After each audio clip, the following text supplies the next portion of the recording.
지난 시간 우리는 구원의 문제가 용서와 관련되어 있음을 말씀을 드렸습니다. 나를 이유 없이 비방하는, 모함하는 사람에게 복수하고 싶은 마음이 들고 미워하고 싶은 마음이 드는 건 당연합니다. 하지만 여러분, 우리가 나에게 잘못한 사람을 미워하고 용서하지 않는다면 단순하게 용서하지 않는 문제로 그치는 것이 아닙니다. 하나님께서는 우리가 다른 사람을 용서하지 않으면 우리도 용서하지 않겠다고 말씀하십니다. 즉, 우리가 누군가를 용서하지 않으면 우리의 구원도 없다라는 겁니다. 예수님께서 우리가 아까도 기도했지만 주기도문을 통해서 우리에게 어떤 기도를 가르쳐 주십니까? 우리가 우리에게 잘못한 사람을 용서해 준 것 같이 우리의 죄를 용서해 주십시오 라고 그렇게 가르쳐 주고 계십니다. 그것은 바로 내가 하나님께 용서받기 위해서는 누군가를 용서할 수 있어야 되기 때문에 그렇습니다. 하지만 인간적인 마음으로 누군가를 용서한다는 것 쉽지 않습니다. 그러나 우리가 용서할 수 있는 힘이 있습니다. 그것은 바로 우리가 예수님을 믿는 사람이기 때문에 그런 거예요. 사도 바울은 우리가 하나님께 사랑받는 자의 옷을 입어야 된다라고 말씀하고 있습니다. 옷을 입는다. 옷을 입는다라는 것은 무슨 의미가 있습니까? 원래 내 모습을 옷을 입음으로 가리는 거예요. 원래 나는 용서하지 못하고 분노하는 사람이고 그랬던 사람이지만 내가 예수 믿는 사람이 되었기 때문에 하나님의 그 용서의 옷을 우리가 입을 수 있게 된다는 겁니다. 내가 그 옷을 입었기 때문에 내가 그 옷을 입은 사람처럼 행동을 하는 겁니다. 경찰이 경찰 옷을 입으면 경찰처럼 행동하고 학생이 교복을 입으면 학생처럼 행동하는 것처럼 우리가 은혜 받은 사람의 옷을 입으면 그 은혜의 옷을 입은 사람처럼 행동을 하는 것이지요. 하지만 사탄은요, 우리 마음 가운데 용서하지 말라는 그런 속삭임을 우리 마음에 넣어줍니다. 용서하지 말아라. 너에게 잘못했으니 너도 복수해라 라는 그런 마음을 넣어주는데 이것은 사탄의 교묘한 거짓말이죠. 여러분, 이것은 영적 전쟁입니다. 우린 우리에게 잘못한 사람을 끊임없이 용서해 줄 수 있어야 됩니다. 그리스도 예수의 옷을 입은 사람으로 용서할 수 있어야 된다는 거죠. 자, 이제 오늘은 구원 시리즈의 세 번째 시간으로 우리가 어떻게 나 자신의 구원을 이루어갈 수 있을지를 살펴보기 원합니다. 자, 오늘 본문 빌립보서 2장 12절 말씀 다시 한번 읽어보겠습니다. 빌립보서 2장 12절 다시 한번 읽겠습니다. 자, 시작. 그러므로 너의 사랑하는 자 너희가 있을 때는 더욱 지금 너와 할때에도 항상 복종하여 그리고 떨림으로 너희 구원을 이루라. 아멘. 자, 여기도 보니까 구원이라는 말이 나옵니다. 구원. 여러분, 크리스찬에게 구원은 무엇일까요? 여러분에게 구원은 무엇입니까? 제가 예전에도 말씀드린 적이 있지만 저는 교회에 처음에 나온 이유가요, 딱 한 가지였습니다. 지옥 안 가려고요. 천국과 지옥에 대한 테이프를 제가 간증 테이프를 들었는데 지금은 이제 소천하셨죠. 박영문 목사님이라고요. 그 목사님의 간증 테이프를 들었는데 그걸 듣고 나서 지옥이 너무 무서운 곳이구나. 그래서 천국 가야 되겠다라는 마음을 먹고 그래서 제가 교회를 나가게 되었습니다. 여러분, 구원이란 무엇입니까? 하나님 나라 가는 것입니다. 천국 가는 게 구원이에요. 이 땅에서의 삶은 고난과 역경, 고통이 있습니다. 그럼에도 불구하고 우리가 하루하루를 버티며 살아갑니다. 우리 하루의 삶이 버티고 견디는 그런 삶이죠. 힘이 무엇입니까? 그것은 바로 우리가 앞으로 가게 될 본향, 하나님의 나라, 천국이 있기 때문에 그렇습니다. 사도 바울은 빌립보서 3장 14절에서 이렇게 고백하고 있습니다. 표대를 향하여 그리스도 예수 안에서 하나님이 위에서 부르신 부름의 상을 위하여 달려가노라. 여러분, 사도 바울은 복음을 전하다가 매맞고 죽음의 공포를 당하고 배고프고 수많은 일들을 겪고 고난을 당했습니다. 하지만 사도 바울이 만약 복음을 전하지 않았다면 그런 고통을 당할 일도 없었겠죠. 그런데 복음을 전하면서 사도 바울은 그런 고난과 고통을 당했습니다. 그럼에도 불구하고 사도 바울이 그런 어려움과 고난과 고통을 이겨낼 수 있었던 힘이 있습니다. 무엇이었습니까? 그것은 바로 바울이 앞으로 받게 될 상이 있었기 때문에 그래요. 상을 바라보며 어려움들, 고통들, 고난들을 이겨낼 수가 있었다라는 거죠. 여러분, 그렇습니다. 우리가 상을 받을 것이라는 그 기대, 그 기대가 바로 우리에게 참된 소망입니다. 여러분, 우리가 하루하루를 살아가는 힘은 무엇입니까? 소망이에요, 소망. 소망이 없으면 우리는 살아갈 수가 없습니다. 소망을 가지고 살아가는 거예요. 소망이 없는 사람들이 자살을 합니다. 한강 따위로 가죠. 저기 소망 없는 사람들이 마창대교로 갑니다. 뛰어내리려고요. 소망이 있으면 하루하루 우리가 살아갈 수가 있다라는 거죠. 여러분, 그런데 우리의 소망이 무엇입니까? 바로 하나님의 나라, 천국입니다. 언젠가는 내가 그 하나님의 나라에 들어가겠지. 그것이 바로 우리에게 소망이고 기대입니다. 여러분, 그런데 바울은 우리가 하나님의 나라를 맞이하기 위해서 어떤 자세가 필요하다고 말씀하고 있습니까? 항상 복종하여 두렵고 떨림으로 너희의 구원을 이루라. 항상 복종하여 두렵고 떨림으로 너희 구원을 이루라. 여러분, 구원을 이루어가는 그 자세 두 가지가 나옵니다. 두렵고 떨림으로 구원을 이루어가라. 세번역 성경에 보니까 구원을 이루어 나가십시오 라고 현재 진행형으로 말씀하고 있습니다. 여러분, 구원은 완성되어 가는 과정 가운데 있는 겁니다. 주님 나라에 이르는 그날 이 구원이 완성이 되겠지요. 구원이 완성되어 가는 도중에 문제는 더 이상 그 구원이 완성되지 못하고 실패하는 경우도 있다는 거예요. 여러분, 이번에 광주에서 아파트가 붕괴를 했습니다. 메이커 아파트가 붕괴를 했어요. 그 아파트가 약 70%의 공정률을 보였다고 합니다. 그런데 아파트가 그만 무너지고 말았습니다. 결국 그 아파트의 운명은 더 이상 그 아파트를 완공할 수 없게 되었다라는 거죠.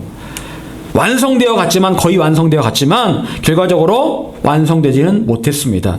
여러분, 이와 마찬가지로 우리는 나 자신의 구원을 완성해 가다가 실패할 가능성도 있다라는 거예요. 한 번 구원받으면 계속 그 구원이 계속된다. 누가 말하는 겁니까? 구원파가 말하는 거죠. 구원파가. 한 번 구원받으면 그 다음에 뭔 짓을 해도 구원받는다. 못된 짓을 하고 죄를 수없이 많이 져도 구원받는다라는 게 구원파의 주장이거든요. 이단 구원파. 여러분, 하지만 그 얘기는 분명히 틀린 이야기입니다. 갈라디아서 3장 3절 같이 읽어보겠습니다. 갈라디아서 3장 3절 같이 읽겠습니다. 앞에 있는 스크린 보시면서 읽겠습니다. 시작. 너희가 이같이 성령으로 시작하다가 이제는 육체로 마치겠느냐. 여러분, 무슨 말씀입니까? 어떤 사람들은 성령으로 시작했습니다. 그런데 마침은 어떻게 마쳤다고요? 육체로 마쳤다. 이 말이 무슨 말일까요? 육체로 마쳤다. 여러 가지 의미가 있겠지만 성령 세례 받고 구원의 길에 들어섰지만 결국 그 마침은 육신, 곧 죄의 법을 따르는 육신의 삶으로 타락할 수 있다라는 그런 말씀을 하고 있는 거예요. 여러분, 성경을 보게 되면 세상으로 돌아간 사람들의 이야기가 나옵니다. 디모데후서 4장 10절, 데마는 이 세상을 사랑하여 나를 버리고 데살로니가로 갔고, 그레스게는 갈라디아로, 디도는 달마디아로 갔고. 자, 여기 보면은 데마라는 사람이 나옵니다. 데마. 이 사람은 세상을 사랑했다. 그래서 처음에는 구원받았지만 복음을 떠나서 세상으로 돌아가 버렸다라고 말씀하고 있습니다. 정말 그런 사람들이 있죠. 여러분, 예수님 비유 가운데 탕자가 있습니다. 탕자는 원래 아버지의 은혜, 하나님 아버지 은혜 가운데 살던 사람이었습니다. 그런데 어느 날 아버지 곁을 떠나서 세상으로 갔습니다. 그리고 탕자가 되고 말았습니다. 복음 안에 살다가 세상으로 가버린 그런 경우를 비유적으로 말씀하고 있는 거죠. 여러분, 이런 사람들의 이야기가 성경에 기록된 이유가 무엇일까요? 그것은 바로 구원의 길로 들어섰다가 성령으로 시작했다가 세상으로 돌아가 버리고 육신으로 마치는 사람들이 분명히 있기 때문에 그런 거예요. 제가 알던 고등학교 때 친구가 있었습니다. 학생회장을 했던 친구예요. 리더십도 있고 그리고 은혜를 사모하는 그런 친구였습니다. 그 가정은 예수 믿지 않는 가정인데 이 친구만 교회를 나왔어요. 그런데 그 친구가 수련회 때 열심히 기도해서 성령 세례 받아서 방언도 받고 그랬던 친구거든요. 믿음이 신실했던 친구였습니다. 대학을 들어가자마자 얘가 완전히 세상으로 빠져버렸습니다. 그래서 뭐 술, 담배는 기본이고 하여튼 교회도 안 나오고 그렇게 살았습니다. 얘가. 지금 어떻게 됐는지 모르겠어요. 또 어떤 제 교회 후배도요, 굉장히 믿음이 신실했던 친구가 있었습니다. 방언도 하고 그 친구도 성령 세례 받고 그랬던 친구였습니다. 그런데 사회생활 하면서 교회를 완전히 떠나가 버렸습니다. 그리고 어느 날 길거리에 만났는데 이 친구가 제가 저 앞에서 담배 피고 오는 거 봤거든요. 근데 그 친구가 저를 딱 보자마자 담배를 딱 이 등 뒤로 딱 숨기더라고요. 뜨거울 텐데 굉장히. 그래서 제가 그 친구한테 그랬습니다. 야, 그 친구 이름이 유성이었는데, 야, 유성아, 그냥 다 봤으니까 그냥 손 잘못하면 손 대니까 얼른 그거 좀 끄든지 해라. 그랬거든요. 그랬더니 이 친구가 굉장히 멋쩍은 표정으로, 아, 형 봤어요? 하면서 그렇게 했는데, 그러면서 이제 그 친구랑 얘기 좀 하다가 이제 지나갔는데요. 여러분, 만약 그대로 인생이 끝난다면 그들의 구원은 완성되지 못할 것입니다. 그들의 구원은 실패로 끝날 수가 있습니다. 여러분, 구원은 완성되어 가는 겁니다. 한 번으로 보장되는 게 아니에요. 우리는 하나님 나라에 이르는 그날까지 우리 각자의 구원을 완성해 갈 수 있어야 됩니다. 그리고 각자의 구원을 완성해 가는 과정에서 반드시 필요한 것이 바로 두려워하는 마음, 떨리는 마음입니다. 두렵고 떨림으로 구원을 완성해 갈 수 있어야 된다는 거예요. 여러분, 과연 여기서 말씀하는 두려움과 떨리는 마음, 두렵고 떨림, 무엇을 말하는 것일까요? 여러분, 누구에 대한 두려움과 떨림일까요? 여러분, 우리가 먼저 알아야 될 사실이 있습니다. 하나님은 어떤 분이실까요? 요한 사도는 하나님은 사랑이시라라고 말씀하고 있습니다. 자, 그리고 히브리서 12장 28절 29절 우리 앞에 말씀 같이 한번 읽어보겠습니다. 자, 시작. 그러므로 우리가 흔들리지 않는 나라를 받았은즉 은혜를 받자. 이로 말미암아 경건함과 두려움으로 하나님을 기쁘시게 섬길지니 우리 하나님은 소멸하는 분이시니라. 아멘. 경건함과 두려움으로 하나님을 기쁘시게 섬길지니 우리 하나님은 소멸하는 분이심이라. 여기에도 보니까 경건함과 두려움이란 말이 나오죠. 경건함과 두려움으로 하나님을 섬길지라. 하나님은 소멸하는 분이시라. 여러분, 하나님은 사랑의 하나님이십니다. 노하기를 더디하시고 인자하신 하나님이세요. 아담과 하와가 에덴 동산에서 선악을 알게 하는 나무의 실과를 따먹었을 때 하나님 마음이 얼마나 슬프셨을까요? 죄를 지었지만 하나님께서는 여전히 아담과 하와를 사랑하셨습니다. 그래서 하나님께서 맨 먼저 하신 일이 있었습니다. 뭐였을까요? 동물을 잡아서 옷을 만들어 주셨어요. 동물을 잡아서 가죽옷을 만들어서 입혀 주셨습니다. 그것은 곧 하나님께서 두 사람을 얼마나 사랑하시는지에 대한 표현이었습니다. 여러분, 우리가 수도 없이 많은 죄를 반복적으로 지음에도 불구하고 여전히 우리가 숨을 쉬고 살아가는 이유는 무엇일까요? 하나님께서 우리를 사랑하시기 때문에 그런 거예요. 사랑하시기 때문에 우리를 용서해 주시기 때문에 우리가 여전히 살아있는 겁니다. 하지만 여러분, 사랑의 하나님이 우리가 알고 있는 하나님의 전부가 아닙니다. 우리가 분명히 알아야 될 사실은 하나님은 사랑의 하나님이신 동시에 우리가 경외하고 두려움으로 대해야 될 하나님이시라는 거예요. 왜냐하면 하나님은 소멸하는 분이시기 때문에 그렇습니다. 도대체 뭘 소멸하신다는 얘기일까요? 무엇을 태우신다는 얘기일까요? 의롭지 않은 것, 거룩하지 않은 것, 그것들을 태우시는 하나님이시라는 거예요. 그토록 사랑이 많으신 하나님께서 가죽옷을 지어 입히신 다음에 아담과 하와를 어떻게 하십니까? 에덴 동산 밖으로 쫓아내십니다.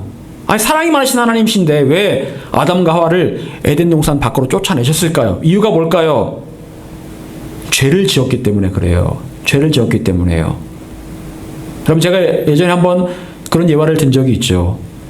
굉장히 사랑이 많은 그 재판관이 있었습니다. 그래서 선행을 많이 베풀고 했던 재판관인데 어느 날 길을 가다가 한 거지가 배가 고파서 구걸을 하고 있으니까 이 재판관이 돈을 꺼내서 돈을 줍니다. 그러면서 이걸 가지고 맛있는 걸 좀 사 먹으라고 좀 줍니다. 그렇게 사랑이 많았던 재판관인데 어느 날 재판정에서 이 재판관이 재판을 하게 됐는데 얼마 전에 며칠 전에 자기가 돈을 주었던 그 거지가 잡혀온 거예요. 물어보니까 이 거지가 도둑질을 하다가 잡혀온 겁니다. 자, 그러면 이 재판관이 거지를 향해서 유죄라고 말을 할까요? 무죄라고 말을 할까요? 유죄라고 말을 해야 되는 겁니다. 왜요? 아무리 사랑이 많은 재판관이지만 그 도둑이 그 사람이 죄를 지었으면 그 죄에 대한 분명한 처벌을 내려야 되기 때문에 그렇습니다. 여러분, 사람들은 말합니다. 사랑의 하나님이 어떻게 지옥을 만들 수가 있느냐라고 말을 합니다. 하지만 여러분, 하나님은 사랑의 하나님이신 동시에 의로우신 하나님, 공의의 하나님이세요. 그래서 하나님께서는 어쩔 수 없이 그 죄에 대한 값을 물으실 수밖에 없는 겁니다. 그래서 하나님께서는 아담과 하와를 사랑하심에도 불구하고 에덴 동산 밖으로 쫓아내실 수밖에 없었다라는 거죠. 여러분, 우리가 두려워하고 떨림으로 대해될 분은 누굽니까? 하나님이에요. 하나님에 대해서 두렵고 떨리는 마음을 가지고 우리의 구원을 이루어 가야 된다라는 겁니다. 사랑의 하나님만 생각한다면 우리는 방종합니다. 방종이에요. 방종. 사랑의 하나님, 뭐든지 용서해 주시는 하나님이니까 마음대로 살자. 방종이에요. 하지만 그 하나님이 죄에 대해서는 엄격한 하나님, 두려워할 수밖에 없는 하나님이라면 우린 긴장할 수밖에 없을 겁니다. 근데 많은 사람들이 하나님을 사랑의 하나님으로만 생각합니다. 천만에요. 하나님은요, 사랑의 하나님이신 동시에 공의로우신 하나님이세요. 여러분, 하나님을 두려워하시기를 바랍니다. 세상에 대해서 우리는 두려워할 필요 없습니다. 세상이 우리를 두렵게 하라는 것들이 얼마나 많은지 몰라요. 요즘 오미크론이 얼마나 기승을 부립니까? 사람들이 두려움과 공포에 빠져 있습니다. 그거 아니더라도 수많은 질병 때문에, 경제적인 문제 때문에 두려워합니다. 하지만 그런 것들 두려워할 필요가 전혀 없어요. 왜요? 하나님은 생사하복을 주관하신 하나님이세요. 여러분, 우리는 어디에서 왔습니까? 우리는 하나님께로부터 왔고요. 또 하나님께로 돌아갑니다. 우리의 살아가는 그 삶이 하나님의 손 안에 있는 거예요. 아무리 건강한 사람도요, 하나님께 데려가시면 그냥 하루아침에 가는 겁니다. 아무리 돈이 많은 사람도 하나님께서 그 돈을 거두어 가시면 하루아침에 거지가 되는 거예요. 하나님만 의지하고 하나님만 두려워하면 되는 거예요. 세상에 그 무엇도 두려워할 필요가 없습니다. 여러분, 그렇다면 우리는 하나님을 어떻게 두려움으로 각자의 구원을 이루어갈 수 있을까요? 첫 번째, 날마다 예수님의 보혈로 성소에 들어갈 담력을 얻어야 합니다. 날마다 예수님의 보혈로 성소에 들어갈 담력을 얻어야 합니다. 여러분, 고린도후서 7장 1절 말씀 앞에 말씀 보면서 같이 읽겠습니다. 자, 시작. 사랑하는 자들아, 이 약속을 가진 우리는 하나님을 두려워하는 것으로 거룩함을 온전히 이루어 육과 영의 온갖 더러운 것에서 자신을 깨끗하게 하자. 하나님을 두려워하는 가운데 거룩함을 온전히 이루어 육과 영의 온갖 더러운 것에서 자신을 깨끗하게 하자. 여러분, 우리가 하나님의 살아계심을 믿고 하나님께서 우리 허락하실 그 구원을 이루어가는데 결코 잊지 않아야 될 것이 있습니다. 그것은 바로 거룩하게 살아가는 겁니다.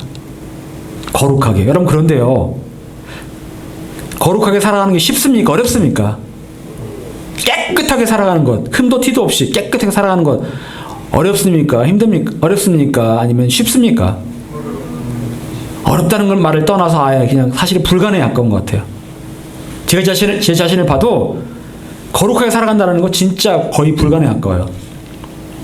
우리는 수도 없이 누군가를 미워하고 정죄하고 판단하고 나도 모르는 사이에 더러운 말을 하고 더러운 행동을 하고 더러운 생각을 할 때가 얼마나 많은지 몰라요.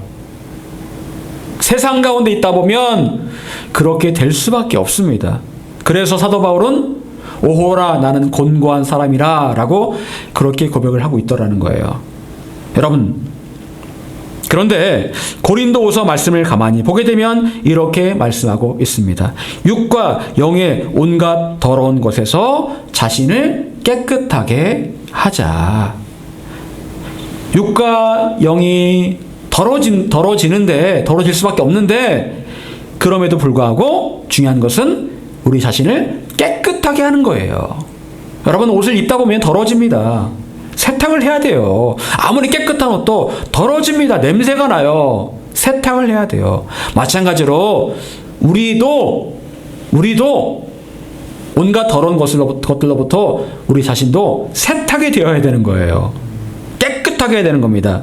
그래서 히브리서 10장 19절에서 히브리서 기자는 이렇게 고백하고 있습니다. 그러므로 형제들아 우리가 예수의 피를 힘입어 성소에 들어갈 담력을 얻었나니.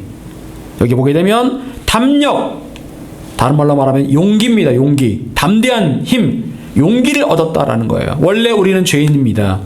죄인들은 어디에 못 들어가요? 성소에 못 들어갑니다. 여러분 옛날에는요 성소를 만들 때에 그 성소의 지성소는요 제사장만 들어가는데 제사장의 그 발목에 방울과 끈을 달아놓습니다. 방울과 끈을 달아놓는 이유가 뭔지 아세요? 맞아요. 들어갔는데 만약에 죄가 있어서 만약에 왔다 갔다 들어갔다 그럼 죽어요 바로. 네, 그러면 이 다른 사람이 못 들어가니까 이 방울 소리가 안 나면 죽은 거예요. 그러면 끈을 당겨가지고 발을 잡아 당겨가지고 끌어내는 거예요. 그러기 위해서 방울과 끈을 달아놓습니다. 그 정도로 거룩하지 않은 사람은 하나님의 성전에 나아가면 다 죽습니다. 우리도 다 죽을 수밖에 없는 사람들이죠. 왜? 죄를 많이 지었으니까. 그런데 성소에 들어갈 담대한 힘이 생겼다.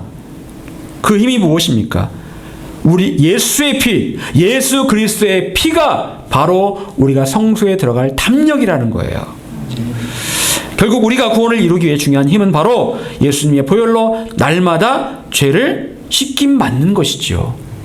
매일같이 나의 죄를 씻어내고 또 씻어낸다면 우린 나 자신의 구원을 두렵고 떨림으로 이루어갈 수가 있는 겁니다. 그래서 예수님의 보혈이 우리에게 능력이 되는 거예요. 여러분, 여러분의 죄를 낱낱이 자백하며 예수님의 보혈로 매일매일 깨끗하게 씻어내시기 바랍니다. 매일매일 세수를 하듯이 매일매일 깨끗하게 여러분의 죄를 씻어내시기 바랍니다. 이게 바로 회개입니다. 회개예요. 그렇게 할 때에 우리는 두렵고 떨림으로 우리의 구원을 매일같이 이루어갈 수가 있는 거예요. 두 번째로 끝까지 견디는 사람이 구원을 얻습니다. 끝까지 견디는 사람이 구원을 얻습니다. 마태복음 10장 22절 말씀 같이 읽겠습니다. 자, 시작. 또 너희가 내 이름으로 말미암아 모든 사람에게 미움을 받을 것이며 끝까지 견디는 자는 구원을 얻으리라. 아멘. 자, 끝까지 견디는 자는 구원을 얻으리라.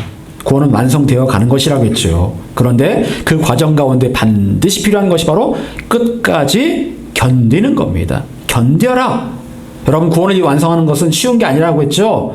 견뎌야 되는 거예요. 견뎌야 되는 거예요. 성령으로 시작했다가 육체로 마치는 사람들 왜 그럴까요? 견디지 못했기 때문에 그런 거예요. 여러분, 믿음 생활하는 게 쉬운 게 아닙니다. 절대로 쉬운 게 아니에요. 견뎌야 되는 거예요. 우리 각자의 구원을 완성하기까지 우리에게는 어떤 일이 일어납니까? 여기 보게 되면 예수님을 믿음으로 모든 사람에게 미움을 받게 될 것이다. 사람들이 여러분을 환영하지 않을 겁니다. 예수 믿는다고 해서 여러분을 환영하는 게 아니라 예수 믿는다고 하면 오히려 여러분을 미워하고 환영받지 못할 거예요. 더군다나 요즘 같은 시대에 어디 가서 예수 믿습니다라고 말을 하면 싫어합니다. 미워해요. 욕먹어요. 요즘이 그런 시대예요. 여러분, 그런데 예수님께서는 이런 일들이 미리 예정된 이름을 말씀하고 계십니다. 마지막 때가 될수록 더욱더 우리는 예수 믿는 사람으로서 미움을 받게 돼요. 그런데 그럼에도 불구하고 끝까지 견디는 자는 구원을 얻을 것이다. 저번에도 말씀드렸지만 마지막 때는 우리 심령이 고통당하는 때라고 말씀하고 있습니다. 우리의 심령이 고통당하는 때. 마지막 때가 될수록 우리가 버티고 견뎌야 될 일들이 더 많아질 겁니다. 개인적으로, 사회적으로 크리스찬이기에 견뎌야 될 일들과 사람들의 편파적인 시선이 얼마나 많은지 모릅니다. 하지만 예수님께서는 그래도 끝까지 견뎌야 된다라고 말씀하십니다. 왜냐하면 견디는 것이 바로 우리의 구원을 완성해가는 과정이기 때문에 그래요. 여러분, 우린 물론 세상에서 인정받는 크리스찬이 되어야 됩니다. 그런데 분명한 것은 모든 사람들이 나를 환영하지는 않는다는 거예요. 이유 없이 비난당하고 모함을 받고 그럴 수 있다는 거예요. 여러분, 중국과 북한의 크리스찬들이 당하는 고난은 그들이 잘못해서가 아닙니다. 중국의 가정교회 성도들 굉장히 고통을 많이 받는다고 합니다. 시진핑 체제 아래 굉장히 고난을 많이 당한다고 합니다. 그래도 끝까지 그의 믿음을 지키고 있습니다. 북한의 크리스찬들 어떻습니까? 예수 믿다 걸리면 어떻게 될까요? 제가 들은 바로는 굉장히 끔찍하게 처형을 당한다고 합니다. 그래도 끝까지 그들의 믿음을 지키고 있습니다. 여러분, 나의 구원이 이루어질 때까지 끝까지 견디는 것은 어렵습니다. 그 일은 세상과 타협하지 않고 하나님께서 기뻐하시는 것들을 하려는 용기가 필요한 그런 일들이에요. 그리고 우리가 이렇게 해야 되는 이유는 하나님이 살아계시고 우리가 그 하나님을 두려워하기 때문에 그렇습니다. 사람들은 우리를 주목하지 않습니다. 하지만 하나님은 우리를 주목하고 계십니다.